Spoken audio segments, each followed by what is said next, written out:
Oh, here we are. So my name's Jacob Larson, and welcome to the channel. And we're talking now with David Dragowski. Is that right? It's close. It's probably should be Drozdowski, but I say Drozdowski. I've said Drozdowski all my life, so. So that's how it's pronounced. Okay. All right, cool. Yeah. So we've known each other on Facebook for a few years now. Well, this is a new Facebook profile. I was just talking to my wife about this. This is crazy how social media works, right?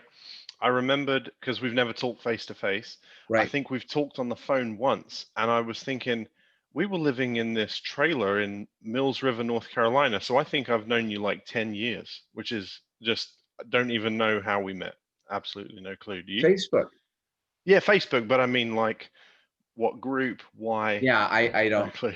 I don't know. I know that like I said, we've exchanged messages over the years and chatted. We ran a few threads together, Yeah.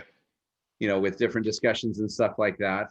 But yeah, I don't remember where or how or No idea. It was a time early on in social media, probably for several years when I had Facebook, that however I was in several groups, always replying to everything, always talking about everything with everybody.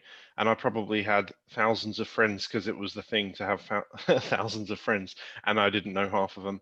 And so over the years, there's a few other people that I still have on my friends list that I actually talk to and somewhat know what you're like, and whatever. so you've weeded some people. Well, I was so sick of going through my friends list because I was thinking, why don't I just have people that I could at least have a frame of reference for? And so it was like maybe beginning of 2019, I think, that I was just like, I'm gonna deactivate my Facebook profile, keep the messenger part in case anyone messages me, and I have this new one. So for a couple of years, but yeah, so that's how I weeded people, by not having to weed people. And I made the cut. Yeah, added you back sometime in the last. That's Whenever. good. Well, I'm Mm, glad to have made the cut. So yeah, you're not from the States. right. So I'm from England. I'm from Margate, Kent, on the southeast coast of England. I'm back there now, and so without just telling my whole life story, I had uh, I had met someone online in North Carolina when I was 15. She was 16, and it was just like on Napster. It wasn't even a chat room. It was just some username was downloading a song from me, and I talked to that person for whatever reason. And so anyway, we obviously developed a friendship and pen pals and whatever. And I visited a year later, and then a bit more and a bit more. And so we've been married this month. We've been married 15 years. So that was 20 years ago that we met, which Wait, is wait a minute. Wait a minute. So wait, yeah, what? yeah. So you met some girl Who was online, downloading a song from me on Napster, downloading a and song. You it was met a some girl on username. Don't even see a picture. Yeah, in 2000. just a username, and December and then and then 2000. just started talking. Yeah, just had a lot in common. Faith, mostly. I was in transition. That's a big backstory, but I was in transition from. I grew up a Jehovah's Witness, but in my teenage years, just being around friends who thought differently and stuff, and I would mostly argue with them because I'm naturally just argumentative. I don't know how we're friends. How are we Um, friends? but yeah, so it was mostly arguing, but I realized that they had some quality to them that through disagreement and stuff, like a couple of these key friends in high school, I was just like, these guys actually love me and care for me, and I think they're jerks. But over a period of time, I actually begun to like them, and my faith was already changing because of stuff in my family. I was already thinking, I'm not sure I want to be religious, but there's a bunch of stuff as a Jehovah's Witness I believe, but it's not helping me. And that's a big process. But I was in that transition at 14, 15 years old. And so my wife, Christy, she was a long term, grew up in the Bible Belt and stuff, and was like, but not just conservative and legalistic and stuff. She was very helpful to me in exploring things I was learning. So we had a lot in common, and yeah, I mean, I could say the rest is history, but it's a long story. But anyway, I went out for college, and for her, like it was broken up in terms of struggling for myself because I didn't have US student loans, of course, being British. And so I'd work for a while, went to the university she was going to for one semester, then had to go back to the UK, then went back to some little Bible college in Hendersonville, North Carolina that I could afford. And it worked out bit by bit. And so I was in the US from basically end of 2004 for almost 12 years. A little bit in the UK in the middle, but with my wife for like 6 months was her maximum stay. We were between things, so mostly North Carolina, and then almost a couple of years in California, which was great, different So experience. so you met her online, you came here, and then you were a student here in the United States. Oh yeah, absolutely. So is Became that how you made the transition? I mean, did that make it smoother for you? Yeah, I mean, it was interesting. I suppose anywhere would be different in terms of there's so many cultures in the US too. But it was interesting for a British guy to be in the South and they're obsessed with the Revolutionary War. And I didn't have any like, oh man, you guys beat us. It was just it would come up, every week, and I'd be like, yep, mm-hmm. That was 200 years ago, but I mean, I'm glad it still means a lot to you. Yeah, yeah, and But over a period of time, I had fluctuated in terms of I won't even talk. I don't even mean politics, but in terms of my personality, conservative and liberal, I'd been fluctuating, and so I think being in the southern U.S. made me more conservative because of who I was around in many areas, whether it's economically or socially or whatever. But I don't know.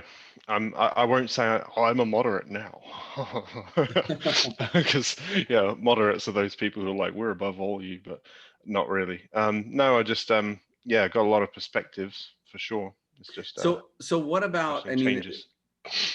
I guess the thing that always, Scoobies me a little bit is, Mm, and I always question, I mean, I understand that the United States on a global scale and how we sit and blah blah blah, and so why people would take interest or be concerned with the happenings of the US, that sort of thing. But if you asked, the average American, what do you know about other countries and their politics? mm, People here don't. zip. Yeah, Yeah, yeah. zip. So it's Mm, like, so you're from the UK. mm. um and I mean, obviously, I mean, we get talked about a lot over there, huh? Yeah, I'd say there's like a worldwide obsession, whether it's Trump or anyone else. There is a.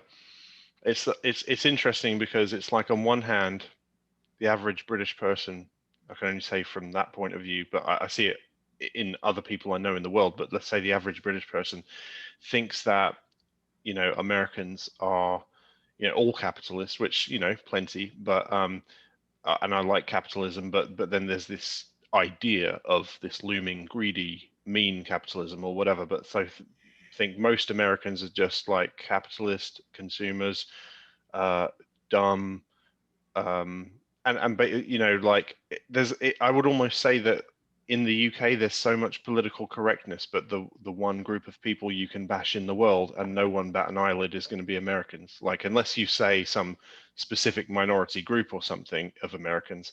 But if Right. you're just bashing Americans, it's like most people are like, yeah, yeah. And That's it's just okay. interesting because you live there for a while and you just meet people and you're just like, these are people, some fit stereotypes, some don't, but you'd go everywhere in the world and find that out. But I think it's a lot of jealousy, economic. I learned at one point that America's like 4% of the world population, but produces 90 something percent of everything, Right. ideas, music. And in a weird way, because that is just objectively true from the freedom of history and stuff, but in a weird way that empowers a bit of a national supremacy kind of idea that many people in the world legitimately don't like, because there are plenty of Americans that'll be like, hey man, I became American for a reason, like I lived there a long time, I naturalized, I really really love America, but Right. stop being a prick. It's like, the whole Stop being greatest a prick. nation thing. There are many ways in which America is the greatest nation, but humble would be great too. And it's like you go on about being the greatest people in the world, and then it's like at some point people are like, screw you. So there's a bit of jealousy slash genuine, and that's what to cut to the chase, that's what I think about Trump. Is he's this enigma who is this guy who represents, whether for better or worse, many, many, many Americans. I won't go into all that, but many. And yet, and is he a prick? Yeah, he's a prick, but I think he's right about a lot of things. And so I think if someone who I don't like personality wise, in many ways I don't, is the president, but I actually believe what he's trying to accomplish, then I'm going to say, what does my opinion on his personality have to do with who's running the country better than anyone else? But lots of people can't separate that. It's like, he's not in my camp. So, but I could look at lots of other politicians on the other side and say, in this way, in this way, in this way, they're jerks too. They are whatever too.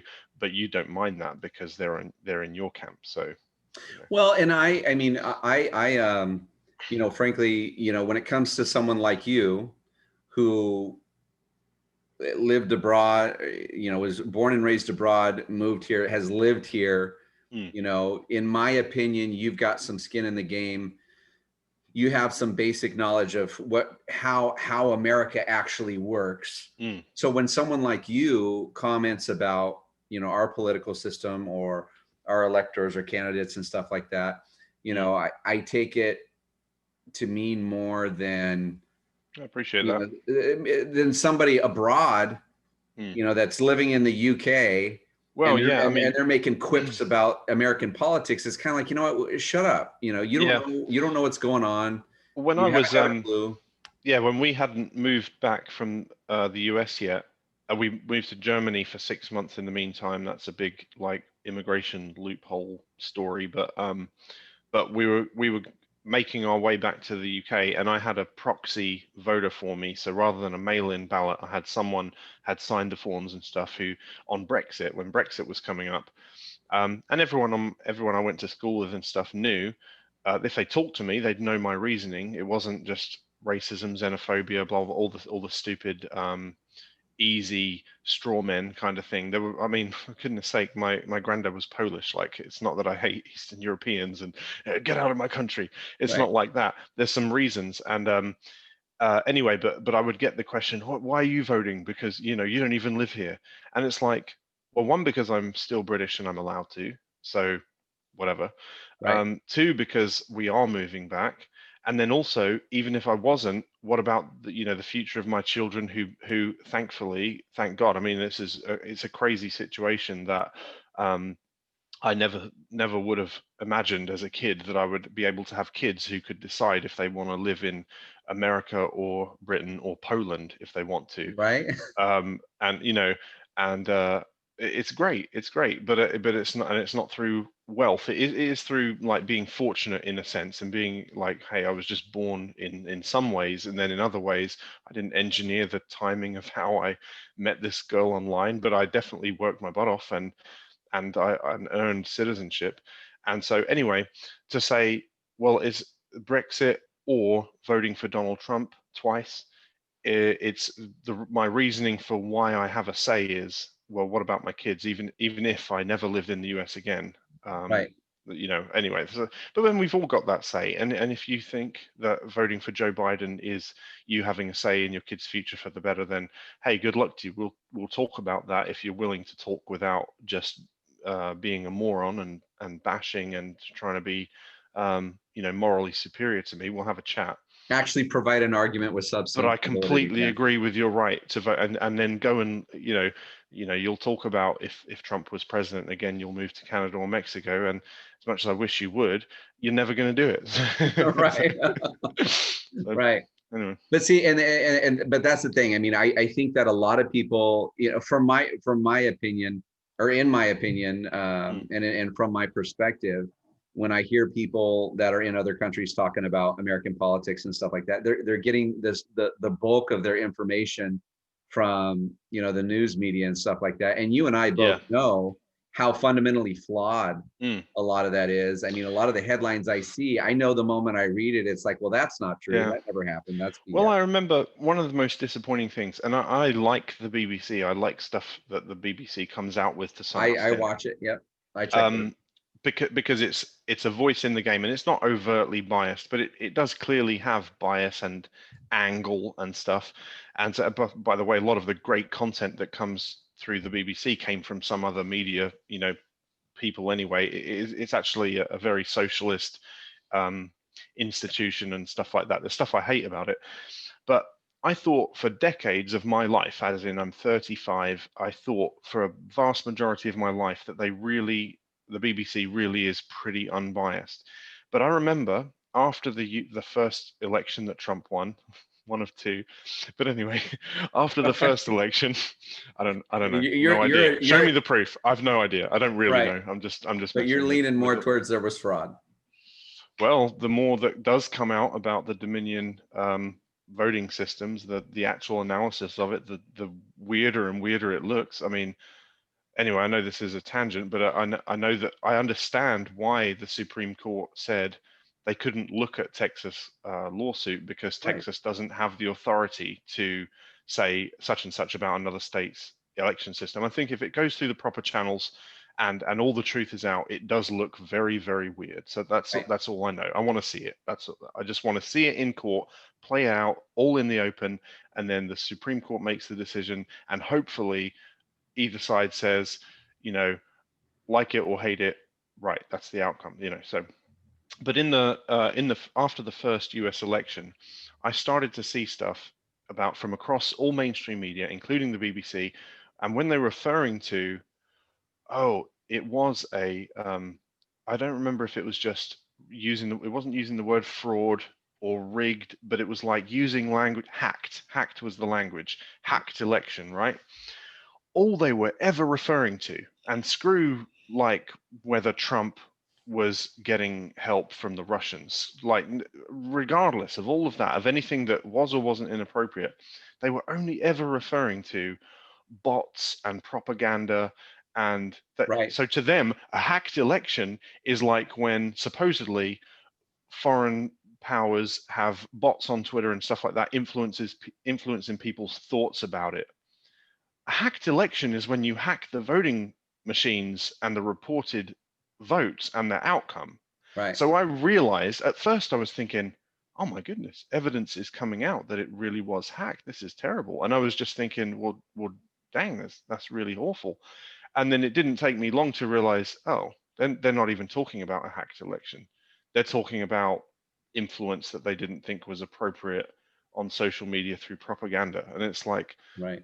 Who cares, man? I mean, like, there's misinformation everywhere, and then voters actually go out, and as objective as hopefully most of us try to be, we really walk into a booth or sign a form, and we go with what we either felt all our life and we were never going to change our minds, or if we were on the fence and actually thinking about stuff, we went with what we felt at the time.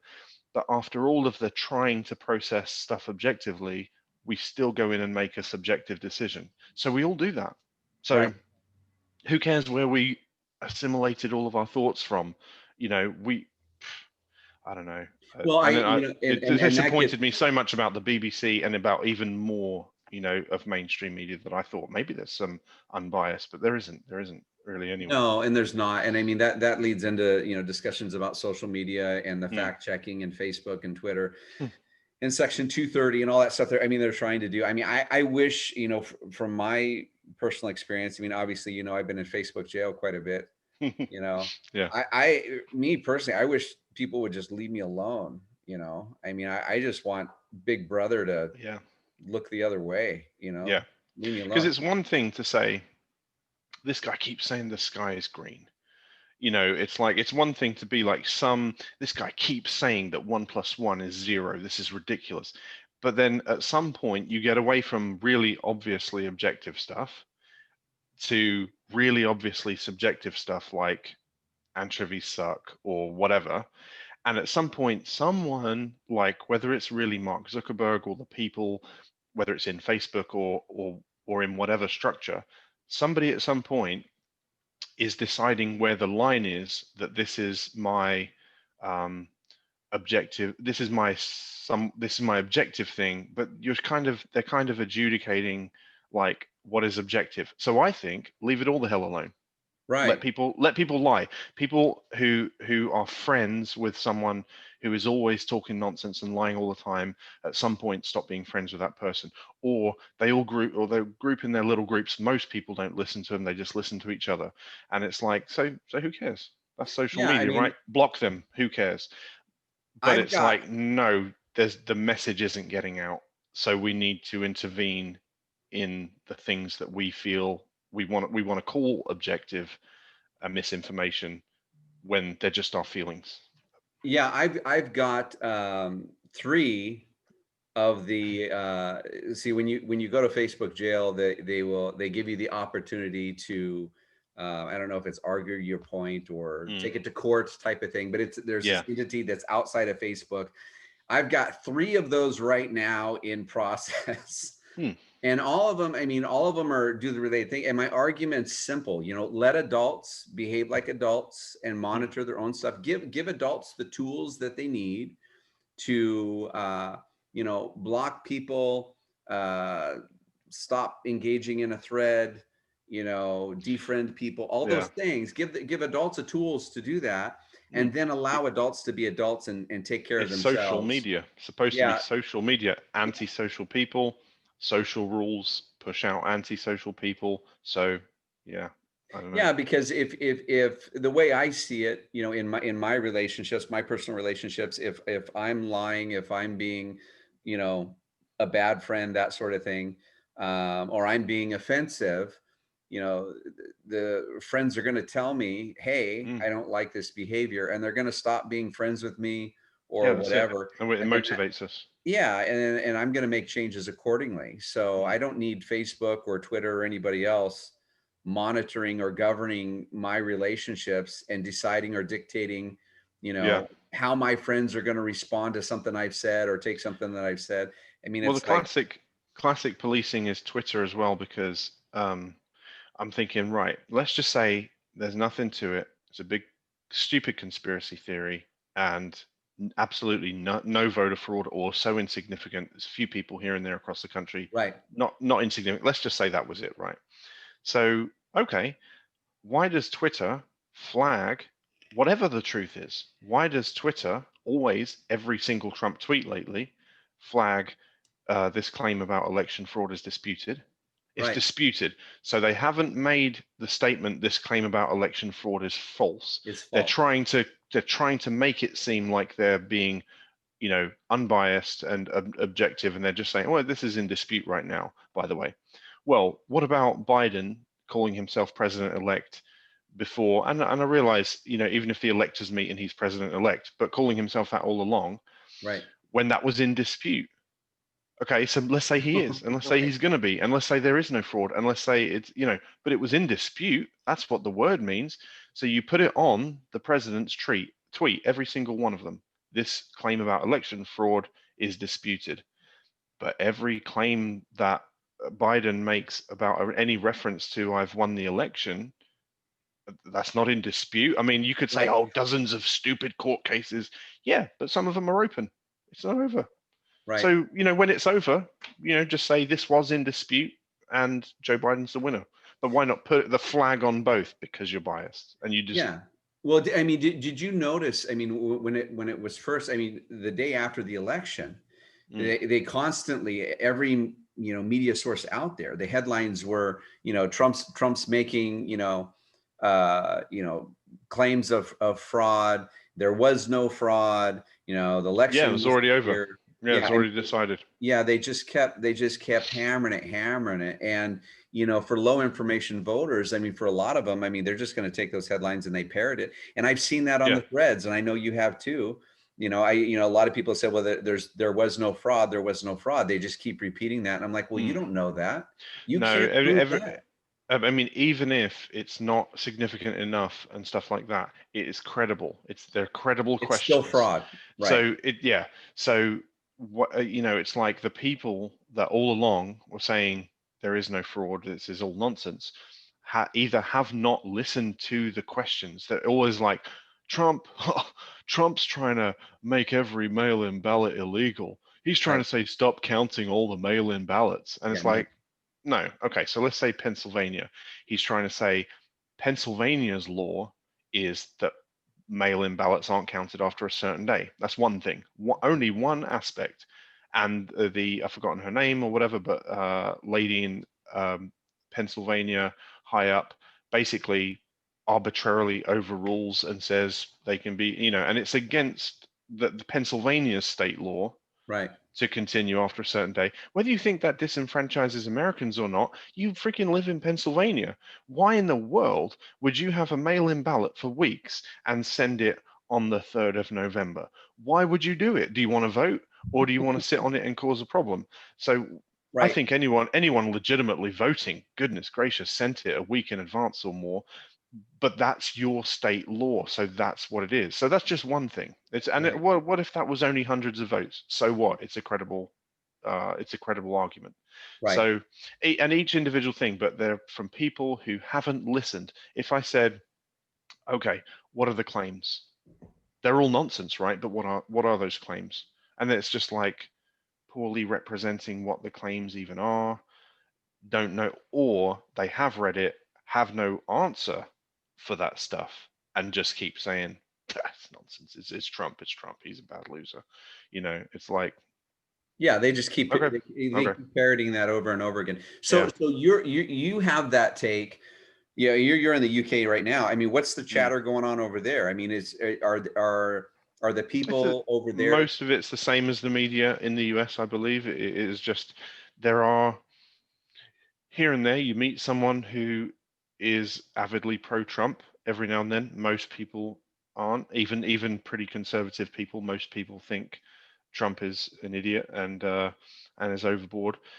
Um, you ask stuff like my thing is not being wildly pro-Trump. I am more Republican, but I'm way more libertarian than I am Republican. It's just that a libertarian party, the irony of having a party that is called that, whatever.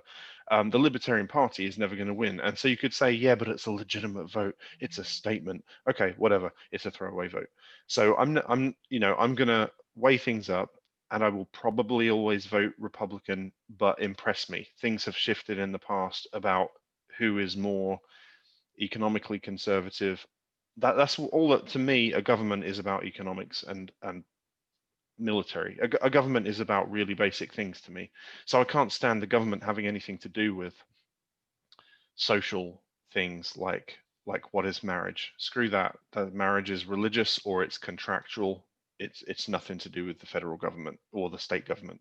I So agree. I just think register it because you've made a contract and a commitment to each other. And if you've done it with a religious background, great. So have I. Whatever. But whether I call yours marriage or not, what's that got to do with government? Nothing at all. So I'm more libertarian. That's all I'm saying. So I'm not actually like Trump, Trump, Trump, Trump. I wouldn't go to rallies and blah blah blah. But the thing is, the left can't stand someone who says, "Oh, I don't hate Trump. Don't mind him. These are the reasons I would vote for him. These are the pros. Cons, oh yeah, I agree with you on a bunch of cons. His personality, his brashness, blah blah blah. Yeah, totally. But I would vote for him for these reasons. And most of the left can't stand that. But why can't you just say, oh, on the balance of things, I wouldn't. I would vote for so and so because of such and such a reason. So The reason we can't say that is because he's so polarizing. Well, fine, so don't be so, polarized. That's your choice. so why are you so? I mean, why are you so conservative? Why do you have conservative values and so opposed to the left? I mean, is there some is there something wrong with a woman having choice? I mean, why wouldn't you be No, pro-choice? no, that's not. To me, it's the wrong question. So, like that particular whole argument, I am pro-choice and I'm pro-life. So it's the wrong dichotomy. Being in favor of choice isn't being pro-death. Being in favor of life isn't being against people's choice. But it's set up as your pro-choice means the woman, her body, blah blah blah. If you're pro-life, it means well, you oppose the woman doing whatever she wants with her body. I have a problem with the whole argument. It's like, and there are people like it. I don't mean there aren't, but it's the yappy 5% on each side or whatever it is. It's the really loud, domineering people who think that being pro-choice means kill all the babies. I mean, there are some of those people out there. There Right. are. There are the people who think that being pro-life means I don't care what situation the woman was in. I don't care about her health. I don't care about anything. You're not allowed to do that. And so some people think that the solution to abortion, um, some people don't want there to be a solution to it, whether that's just ideological or they're profiting from it or whatever. Some people don't want one, don't even like it being called a problem.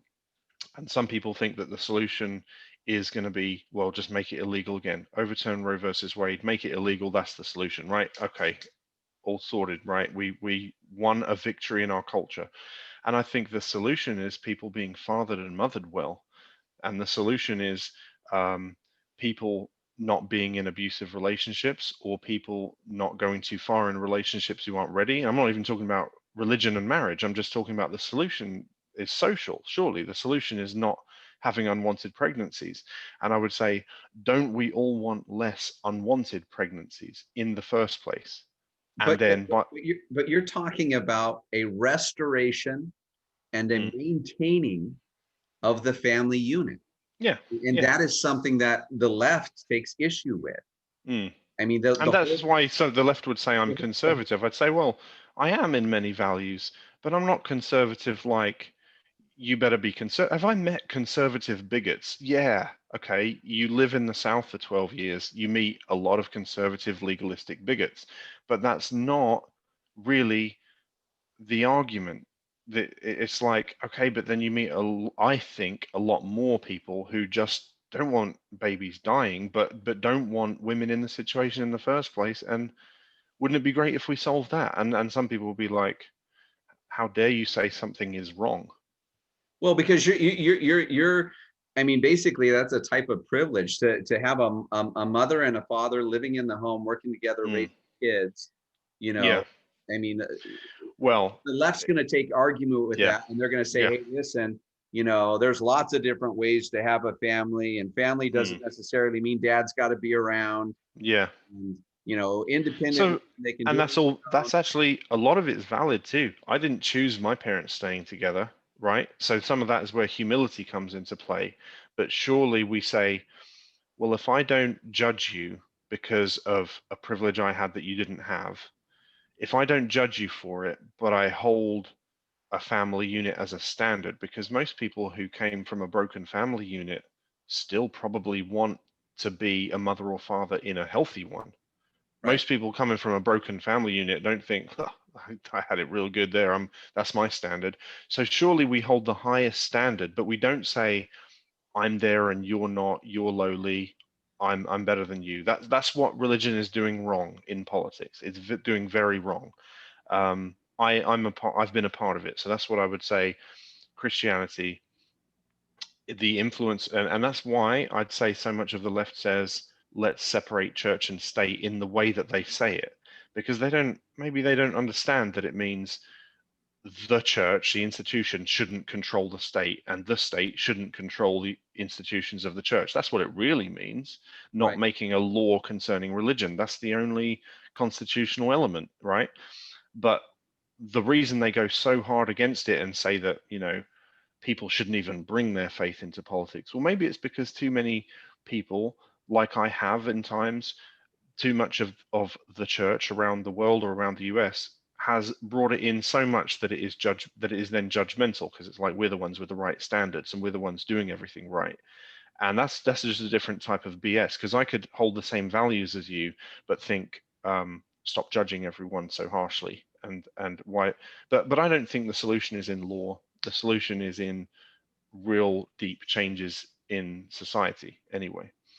um, so, So more on a personal level changes. yeah, yeah, absolutely.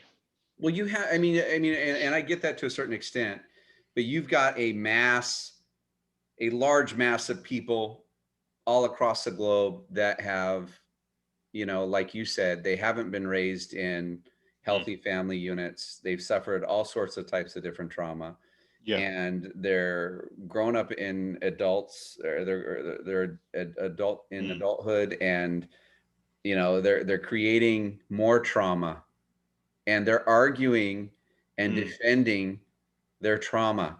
because Right. rather than addressing it and Mm. saying, yeah, that was messed up. It shouldn't be that way. It And should you've be got some wrongs on both sides of it. Yeah. I mean, right. I as a person, I get defensive rather than I'm not quick to be soft and humble and admit I'm wrong. I'm not, so this is a standard. I'm saying humility is a standard, and I realize I don't meet up to it all the time either, but it's no less my standard. So I'm wrong when I'm too arrogant and stuff like that. The person who is, even if I've made a mistake and someone's being too harsh in response to my mistake, well, maybe they could be wrong too, but I deal with me. So I get it, and I get that there's ways in which I'm not privileged, and there's ways in which I would say in my family unit growing up, I have been in a way. Um, so it's just having this sort of dialogue, really. It's just like mainstream media doesn't cause it, but it makes it worse. It's true. It's maybe people in higher positions, what they could do instead of the power struggle, which I don't want to say the left thrives off. The extremes of either side of anything thrive off power struggle. So anyway, we'll fight till someone wins, and then it turns into Antifa versus KKK or whoever else, um, but both are wrong, and so power struggle and bash each other till someone's dead isn't the answer. So if only people higher up, like I would have loved if in his presidency, if in what seems unlikely, but if it turns around and if Trump happens to be president a second time, or even if he doesn't, man, I would I would pray that his persona would tone down and he could stand for all the same things, but he could just not bash everyone who disagrees with him. Now, I think sometimes he's been right to. I don't mean that, some of it's been Well, he's he just given punches as good back. as he got. I I don't like the fact that exactly. he I don't punches back. When I say I think he's a jerk sometimes, I mean I think he maybe more like he's a bit too sensitive or something, and he punches back, but it's like, where would there be strength in not punching back, Well, you mean and still being right, but are you saying you shouldn't saying, call people losers?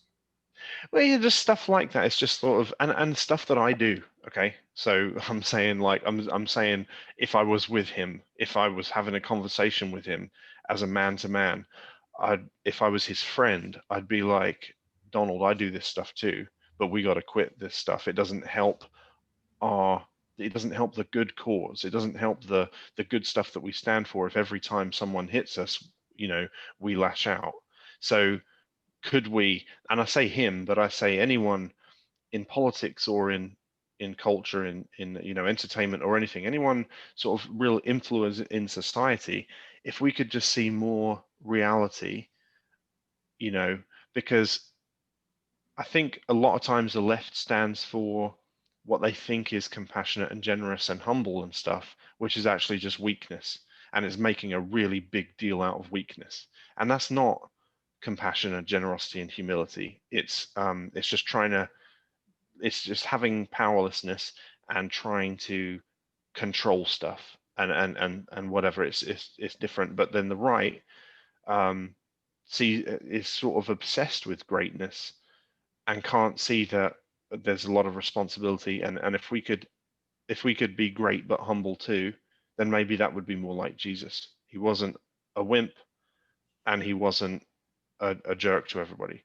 So could we find that stuff? And if we saw more of that, I wouldn't care if you're Democrat or Republican. I'd say I agree or disagree with you, but we could just have conversations, and then the representatives and um, the senators could vote on stuff, not down party lines only. That's what I would just really wish. You could have your parties. I don't mean do away with, just have them fine, and you're going to have the people that vote for whoever they voted for all their life because granddad did and blah, blah, blah.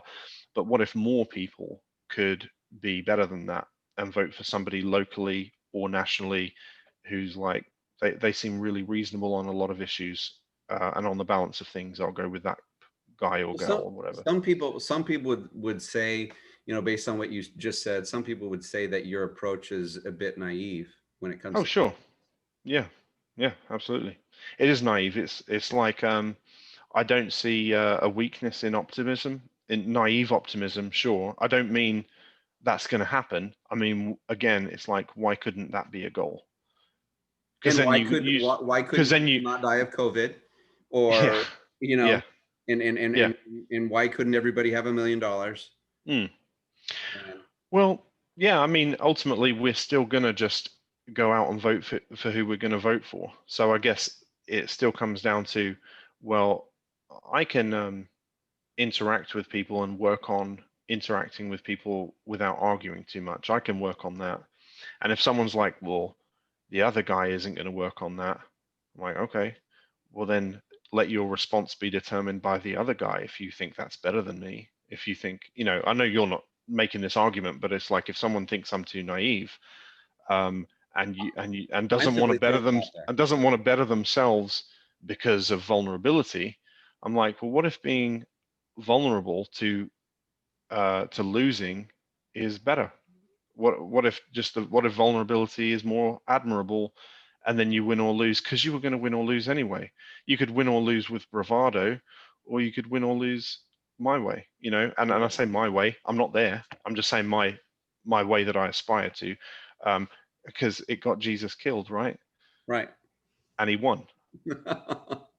So So yeah, I mean, and just to clarify, I personally don't think you're naive. no, it's fine. But it's a valid. It's fine. But that would be the Yeah, argument. I mean, if somebody, yeah, if you were to say that, they would say, well, that mm, sounds a little bit naive, based on yeah. political distance.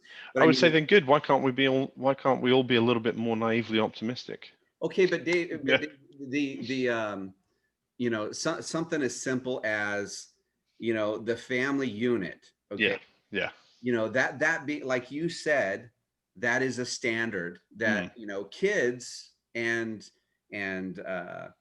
and women and dads, I mean, everybody does better when that is functioning well. yeah, yeah. And so if why can't that be the standard? Why can't that be, why can't the Mm. left say, hey, you know what, this is what we're going to go for as a Mm. standard, and this is what we're going to I encourage, think it's like, this I is don't know what determines the mindset, but it's not almost not like not that there can't be other variations, mm, you know, but and that other variations you can't get through. But we know that, I mean, trauma is produced by that other stuff, and less trauma is produced in a traditional yeah, family unit. So why can't be yeah, the why, I don't understand why that's even yeah. an argue. That's the bit I don't know why somebody would want to say. So take my dad, for example. So my granddad was from uh it was Poland where he was born. He was a Polish citizen. The He had left, the border changed, it was Ukraine, it was really borderline, but in just extreme poverty. And you go, well, I visited there one time, and even now it's just so backwards. They're like living like at some places, living like it's 50 years ago, and that's not even, you wouldn't say Ukraine or Poland are third world, um, and Poland's in the EU is a bit different, but where it is now, Ukraine, well, the reason for that is historical, communism and potentially current communism, is why they're not moving forward. But anyway, so take his background, and he was a liar and a gambler and a thief, and he was an awful husband and an awful father. He was, from my perspective, a really loving grandfather, but he really, messed his wife up to some extent and his children. But my dad, through faith, through determination, through whatever, not like my dad's better than people who haven't turned it around. I don't mean that. I just mean for whatever combination of reasons, my dad has been a better husband and a better father.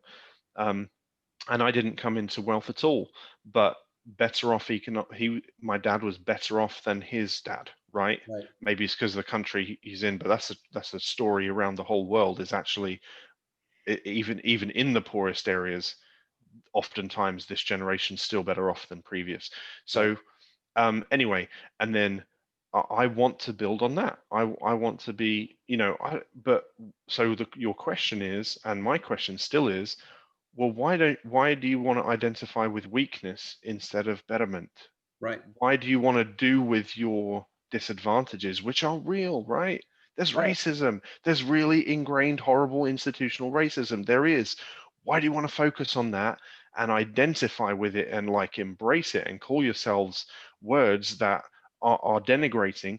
Why do you want to hug on to that disadvantage as your like Yeah, I don't it's get it. like it's your weapon? But whether it's, I don't really mean race, I mean economy. Why would broke people want to be like, oh, eat the rich? No, just find in an unfair world the opportunities you can. Just find them and see if you can make more of your life with the hand you were dealt than you came into the world with, and then see if you can start your kids on that track. Just see if you can.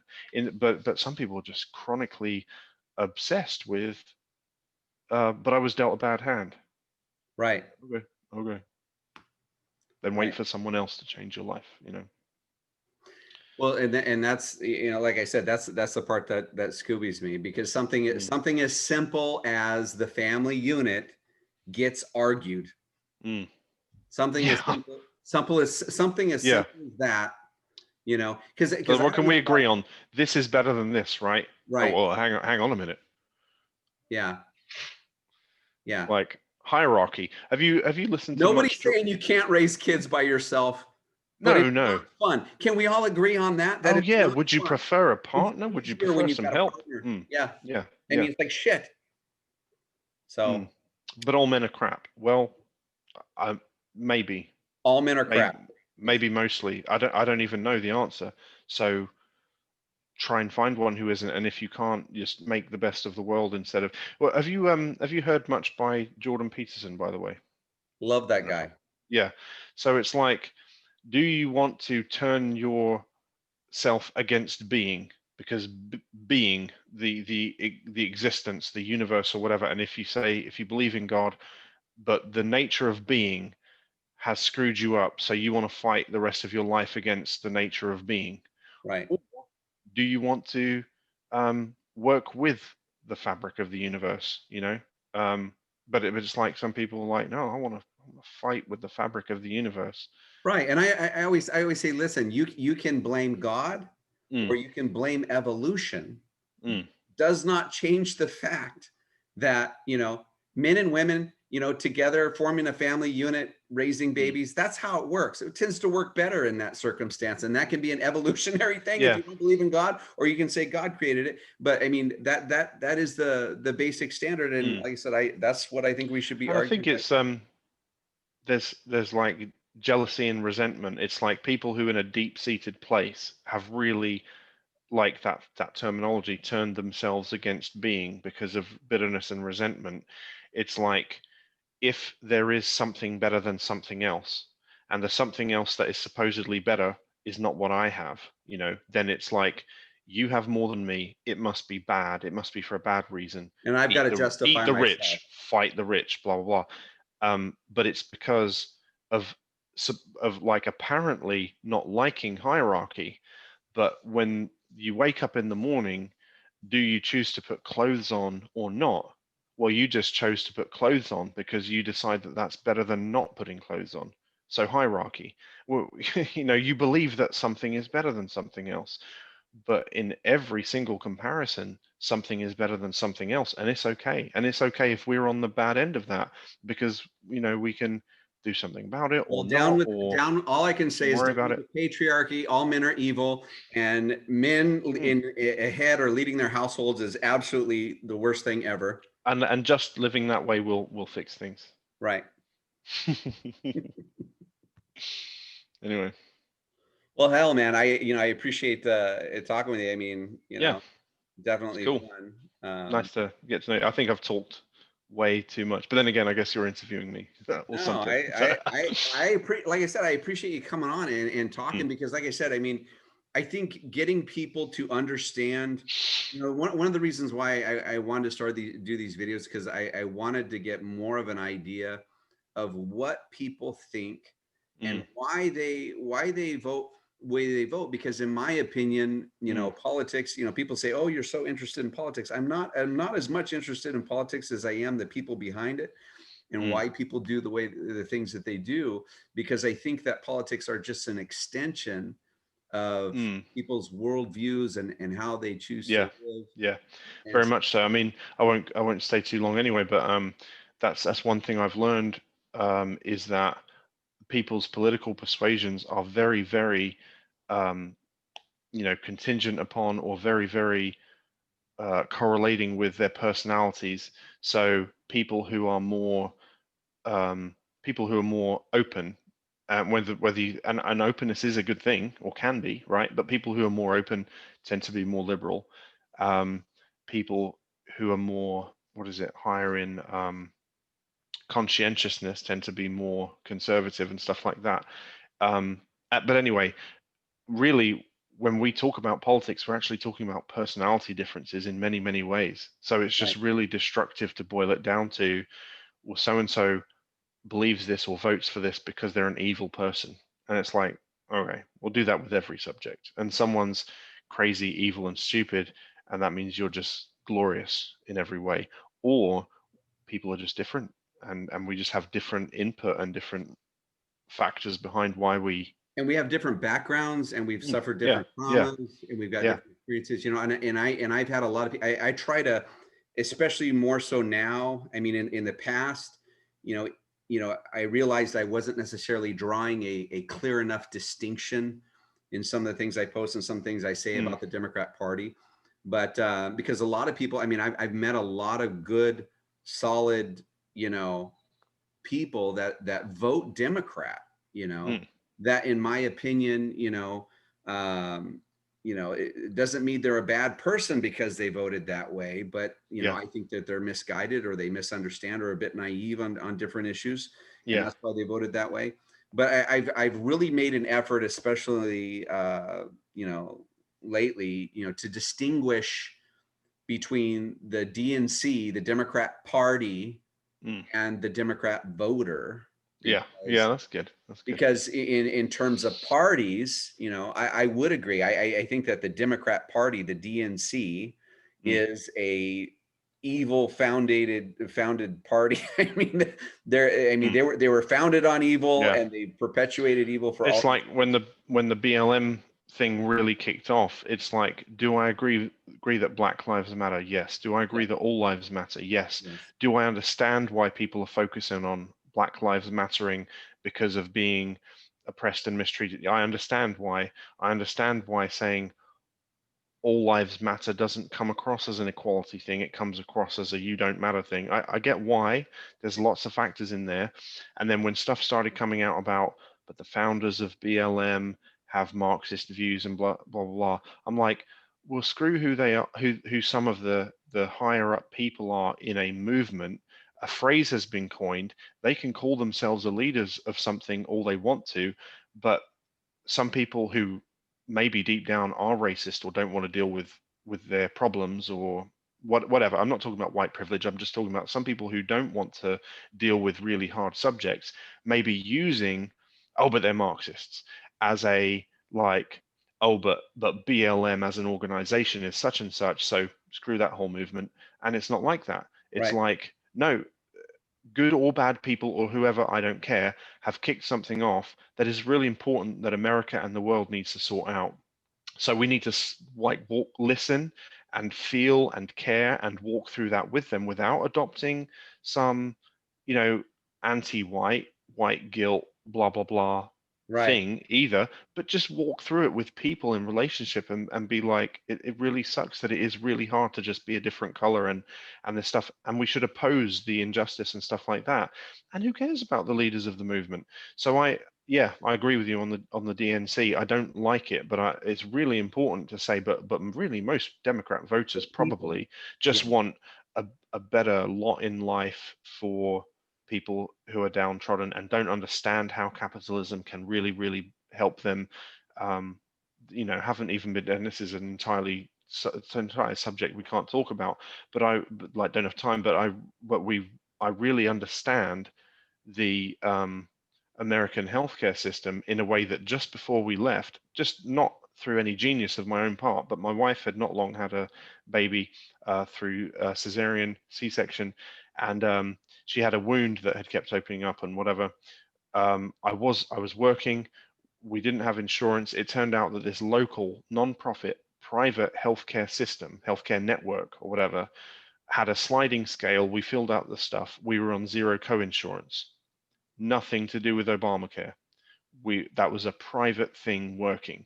And I don't know, this was just our county in North Carolina that we lived in, and I don't think it was a national organization. But I'm like, okay, there's not just one of these. These are everywhere, and Americans don't know how to apply for assistance based on whatever.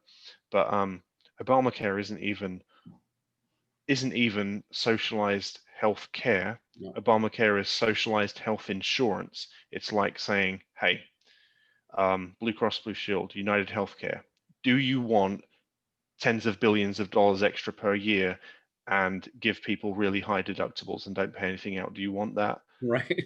Yeah, okay. All right, let's hook you up, guys. You've And it's just like described Obamacare. because the American people will think that they're going to get health insurance. Right. And it's like, so that, anyway, there's a lot of naivety. You know, that I said we can't go into all of it, but there's a lot of naivety from people who are compassionate, and that's why they vote Democrat, because Right. they think that that's going to address those things. You know, Medicare for all, Medicare for all. You've heard Bernie Sanders touting it, Medicare for all. Mm, and or better yet, you know, you hear people going single payer system, and it's like, no, Medicare is not even a single payer system. I live in the UK, and the NHS, while a great idea for maybe a couple of decades when there wasn't overpopulation, the NHS was a good idea. And the people, the doctors and the nurses, are wonderful people in a profession that is about trying to help people, and it is a shit system because every government, Labour or Conservative, adds, and I don't just mean puts billions into the NHS per year, adds billions of pounds to the budget of the NHS every year, and it's still crap. Not because of the people, and people conflate, oh, you're saying that all these hardworking doctors and nurses. No, I'm not. No, I'm not. I'm saying that healthcare systems shouldn't be overloaded. So one anecdote is my mother had heart problems since my younger sister was born. And by the way, I'm very grateful for any healthcare she had or I had. That's fine. It's not gratitude. It's not about that. I am grateful. But several years ago, while I was still living in the US, she had some chest pains on like a Friday or something like that. Went into hospital. She had already, when my younger sister was born, she had a heart attack. But she, you know, ended up okay. So she had more problems with this, and she didn't see a cardiologist till Monday. And then after scans and stuff, oh, you had another minor heart attack over the weekend. And it's like, okay, screw your tens of thousands of dollars of medical bills. That is actually all about knowing how the system works. It's not about doctors and hospitals making money hand over fist. It's not about that. It's about sort out the system and the networks, the controlling managed care networks that pay doctors and nurses peanuts. So somewhere they have to make up. Well, screw all of that. There are going to be, in America, there are going to be cardiologists lining up to see the next patient, right? And so we've got this wonderful, fluffy, you know, single payer, nothing at the point of service to pay system, and it's just glorious. And shouldn't the whole world? It's crap. You know, it's like, yeah, but the quality, the availability, and the pay of the workers, because people are always going on about how poorly paid NHS workers are in the UK, and they're right, because it's a crap system, and it should be privatized in a way that doesn't end up costing too much, but at the moment it costs too much through people's national insurance coming out of their paycheck, and the rest of the government budget for it or whatever. You know, it's that's just to dispel any romantic ideas your viewers might I mean, have. I have 3 viewers, but yeah, Sure. in the States, when Obama, I don't have much time, by the way, not to rush, just a few no, minutes. we're good. In the States, when Obamacare came out, I mean, basically, healthcare costs skyrocketed because the private insurance. Yeah, I was there. I had agree. deeper Yeah, absolutely. pockets. They had deeper pockets to get into. I had great insurance before Obamacare. I really did. And part of my employment in the US and stuff there were some things that changed but I don't only mean that, but I mean like plenty of people I knew. Obamacare just didn't work for anyone except people who maybe did have tens of thousands of dollars of, and I don't mean who cares about people with cancer. I do. It's always the straw man, isn't it? But I don't mean that. I just mean it only worked for this few percent of people, and that's not how anything should work, you know. Mm, yep. Because All right. something Well, else could David, have worked for them. thanks for chatting. I'm going to go Yeah, ahead and wrap it up. And yeah, so cool. for people watching, the three people that have watched, please like, subscribe, check out the website www.larsonsblog.com, and hopefully we'll talk to some more. Thanks Cool. again. I'm going to share this link because I'm an egotist. All right.